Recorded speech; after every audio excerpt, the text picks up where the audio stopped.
we didn't get the result we wanted against Manchester United, even though we were the better team, which was really, really disappointing.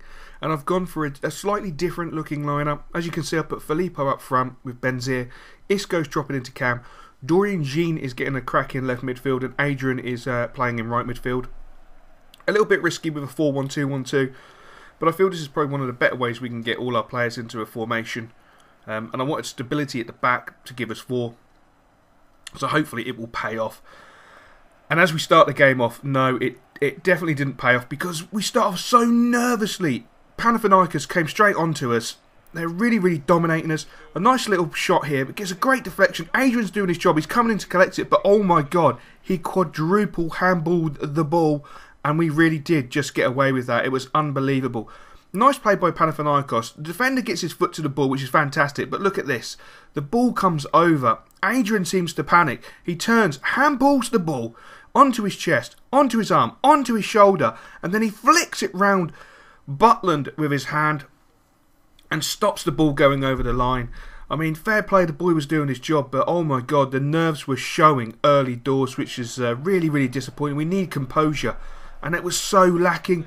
Everyone looked so nervous because it's our first game in Europe, and it really did show. Panathinaikos are all over us, absolutely all over us, and a great save by Butland saves us from going 1-0 down. We get a corner in the 27th minute. Filippo swings the ball in. Great defensive header and a great follow-up there for an actual chance, but the referee awarded a penalty. When the defender went up, he slightly touched it with his hand. How the referee saw it, I don't know, but I wasn't going to complain. And our penalty taker, Benzier, steps up, but he was feeling nervous. He actually didn't want to take the penalty. He had to take a few moments to compose himself and actually chill out. And he stepped up, composed, cool, calm and collected, and slots the ball away. A great goal by Benzier, and the European pressure is definitely showing cracks in our team. The boys are not as super confident as they normally are. We strolled in at half-time winning 1-0, and as much as I was giving them a team talk, they just didn't seem confident. They really are quite fearful of losing. They don't want to lose. They don't want to disappoint the fans. They don't want to disappoint all the supporters who have come to the home game. But the second half starts poorly. A great save by Butland, but the rebound is slotted home by Panathinaikos to make it 1-1 after 52 minutes.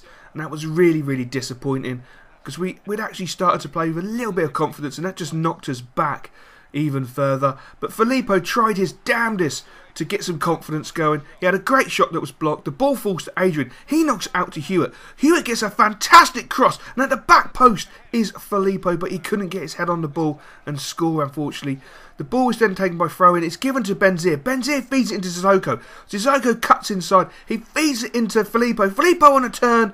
A quick turn and shot, and unfortunately the ball goes wide. And again, in the 81st minute, we have a corner.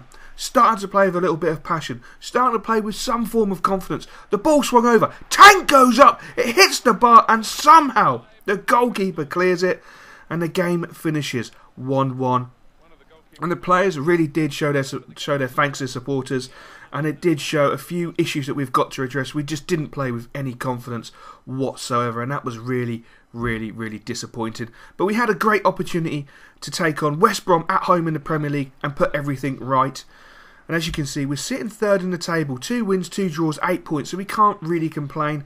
Again, I do feel the actual draw against Man United was such a wrong result. But hopefully we will put that right in this game and actually get 3 points. 3 very much needed points. And again, we start off really, really slowly. And look at the nerves. The tank comes in. And that is so unlike the tank. The nerves the lads are showing this season is unbelievable. When you consider the start against Aston Villa, it's a nightmare. But Jesse Rodriguez on the left-hand side, showing his skill, knocks the ball into Filippo. Filippo cuts into the box, has a shot, and it's deflected wide. But the referee awards it as a penalty. He's saying it hit his arm. It actually hit his knee. And I can understand why the lad is a little bit upset. But Benzier steps up to take the penalty, showing no nerves this time. He's just showing only focus. Oh my days, the focus pays off. He slots the ball home. 16 minutes. West Ham are leading 1-0. And you can see the confidence starting to flow back into the veins of the Hammer players. But we allow West Brom too much time, too much respect. and the best chance they had was a little chipped ball over the top, but Butland would clear that up all day. We have a throw-in, which is thrown to Rodriguez. Rodriguez cuts inside. He knocks it into Filippo. Filippo turns, he shoots, hits the post. 2-0 West Ham after 28 minutes. And the confidence, the swagger, the elegance, the grace, the Barcelona of East London is back. And oh my God, Rodriguez again knocks into Lukaku. Lukaku knocks into Filippo. Filippo feeds into Benzema. He turns, he shoots. Oh my days, how did he miss? That could have been so easily been 3-0 at half time. We strolled in with a slight swagger, leading West Brom 2-0. The boys were so buoyant in the changing rooms. It was fantastic. The confidence was back. The swagger was back. We were looking like the old team. Filippo picks the ball up. A great ball over the top into Zaha. Zaha cuts inside, has a shot, hits the post. How did he fail to score? West Brom were literally hanging on for dear and utter life. Tank commits too early. A great ball in. And how did he miss that? Butland was beaten all hands up. An unfortunate miss for West Brom, but a great ball over the top. Long lashes onto it, and a great save by Butland. England's #1 makes a world-class save. The full-time whistle goes, and we win 2-0. The swagger is back, and it's time for a squad report. So we have a look at Jackie Butland. Look at Jack, he hasn't gone up. Really disappointed about that. He's not growing. He's 21 years old. He should be growing hopefully soon. Elliot Hewitt, oh my God, look at his sprint speed, 98, his acceleration 92, he really is playing quite well. The Tank, wow. He's hit 81, most websites recommend he hits 80, so he's gone one above that, which I'm really chuffed with. Tompkins had an injury, he automatically went straight down to 79, and he just cannot find that 80, and everything seems to be dropping on him, which is really worrying. I'm not sure why that's happening. I can't put my finger on why other statistics will be going down on him. Look at Eduardo, now at 69, plus 4 vision, plus 2 on the attacking. The guy is an absolute tank. He really is a gifted player. I can't wait to see him grow. Zaha has slotted in really, really well, and he's growing already by +1. Look at his sprint speed and acceleration has already gone up. His finishing's gone up.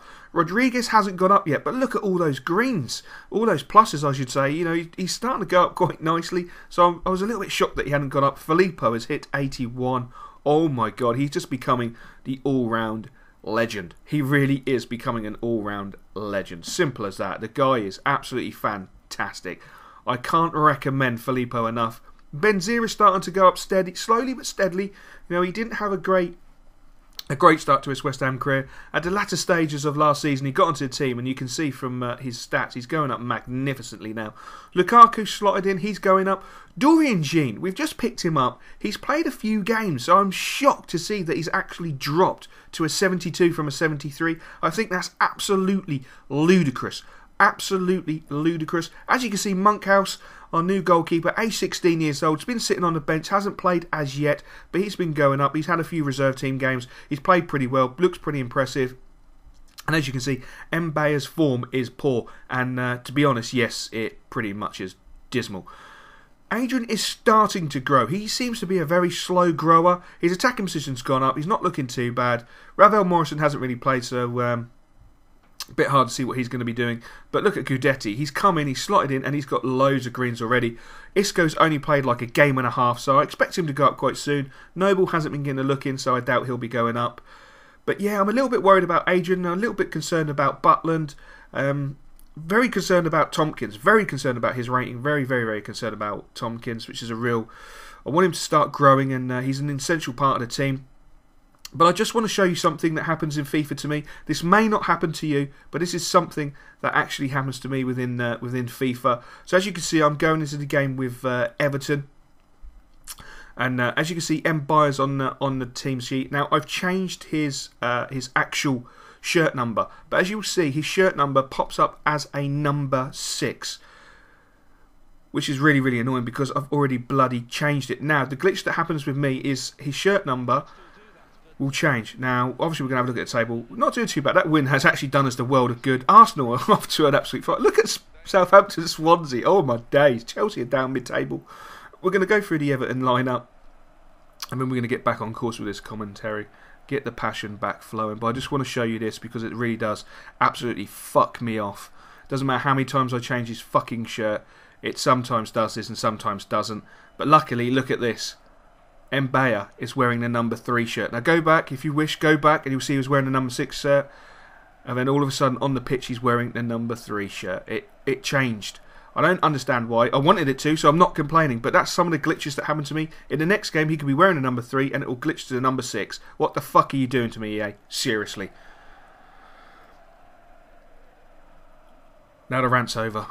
Lukaku takes the kick off, feeds it into Benzir. Benzir knocks it out to Adrian. Adrian knocks it majestically back to the Tank. Tank feeds it into Tompkins. Tompkins into Rodriguez. He's got such a burst of pace. He feeds it to Mbaya. Mbaya gets down the left-hand side. He feeds it into Lukaku. Lukaku knocks it into Benzir. Benzir beats his defender, shoots and scores. Oh my God, 3 minutes gone. West Ham 1, Everton 0. What an audacious start to the game. Great football. It reminds me of the Barca of East London. Absolute quality play, but we get caught out in the 12th minute. Great play by Everton, but what an absolute tank of a tackle to cut Everton out. But in the 20th minute, they come flying back at us with Jelavic. He gets into the box, and again, Tompkins with an absolute tank of a tackle, cuts the shot out, and Everton get a corner. The corner comes in, a great defensive header, again from Tompkins, but the referee believes it was a penalty. I swear to God he's blind. He needs to go to Specsavers because it was a bloody header. Jelavic steps up, dummies the penalty, slots it home after 23 minutes, and wrongfully Everton are back in the game. Really disgusted with the referee, but I had to really curb my language and hold my tongue because I wanted to let it rip at him. But with this impending FA ban, I just could not afford to have another ban nor a fine, which is really frustrating. But Rodriguez shows his pace. Great pace, a great touch. Feeds the ball into Lukaku. Lukaku hits it. Oh my God. 2-1 West Ham after 34 minutes. And did that remind you of Josie? Did that remind you of Josie? Lukaku steps up with a huge goal. Great first touch. And what a shot into the bottom corner. Great touch there. Sets himself up. And oh my days, what a finish from Lukaku. But Everton came back with a great opportunity from Barkley, but unfortunately it went wide for them, and we strolled off at half-time with a slight swagger in the step, winning 2-1. The second half starts and we give Everton too much space. Jelavic is causing us so much damage. He really is a fantastic player, but again, Tompkins is there with an absolute tank of a challenge. The Tank gets in there, he gets the header, the ball is then cleared for a corner. Well, I'm a little bit shocked it was a corner because we all saw Fellaini flail his foot at it and the ball went wide. They awarded a corner. They brought their goalkeeper up. It's the last minute. Great header by Fellaini. But my God, Butland saved it. And then the keeper heads the ball home in the 90th minute. Unfreaking believable. A 90th minute goal conceded to the goalkeeper was just heartbreaking. Absolutely heartbreaking. A game that we should have absolutely dominated. We had wrongful penalty given against us, and then the last minute goal by the goalkeeper was really, really frustrating, and we had to then go to Rosenborg. It was -5 degrees, absolutely freezing. I had to have a hot water bottle just for my nutsack. It was that freaking cold. A ball straight over the top, long ball football from Rosenborg.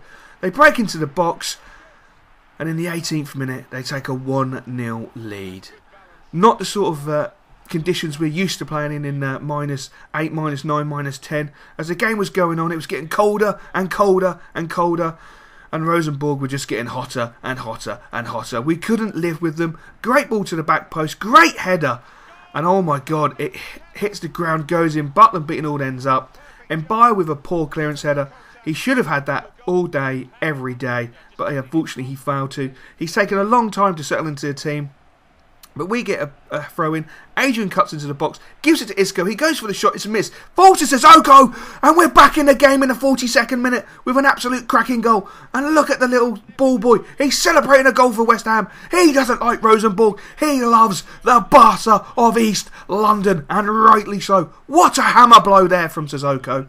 And we go in at half-time, trailing 2-1, but with a slight belief that we can get back into this game, even though it is ridiculously cold. So I sent the boys out with a cup of hot chocolate, and some gloves in the hope it will give him the ability to turn the game around. But the game kicked off in the second half. Rosenborg just came out as if they were absolutely on fire. A great crossing, a fantastic header, and the player somehow slides it in, takes a slight deflection of Mbai and a slight deflection of Butland and nestles in the bottom corner after 48 minutes. That was really a hammer blow. All our efforts to big up the lads for the second half were just destroyed there and then, and the referee awards a penalty for the tackle by Klein. Now, bearing in mind, Klein didn't actually touch him. I was really disappointed, but you know, again, UEFA, the FA don't particularly like me, and unfortunately Rosenborg slot the ball home to make it a very impressive 4-1. But from the kickoff, we give the ball away. We can't seem to get hold of the ball until Klein picks it up. Klein feeds it into Isco. Isco surveys the area, knocks it into Guidetti, who's dropped back. Guidetti into Benzier. Benzier into Adrian. Adrian turns magnificently, gets into the box and hits the ball home. What a goal. Great football by West Ham. That really was the Barca of East London showing their full potential for once in the game. And in the 60th minute, we're back in there with a shout. But then the tank puts in an absolute tank of a challenge. And the referee has the audacity to send him off for what was an absolute tank challenge. He gets the ball quite clearly because look where the ball is fucking rolling. But no, the referee sends him off. What a disgraceful decision. And we end up losing 4-2. Not the great start to our life in the EuroLeague. But what can you do? So I hope you enjoyed that episode, guys. And I look forward to catching you tomorrow on Christmas Eve for the 1 hour special.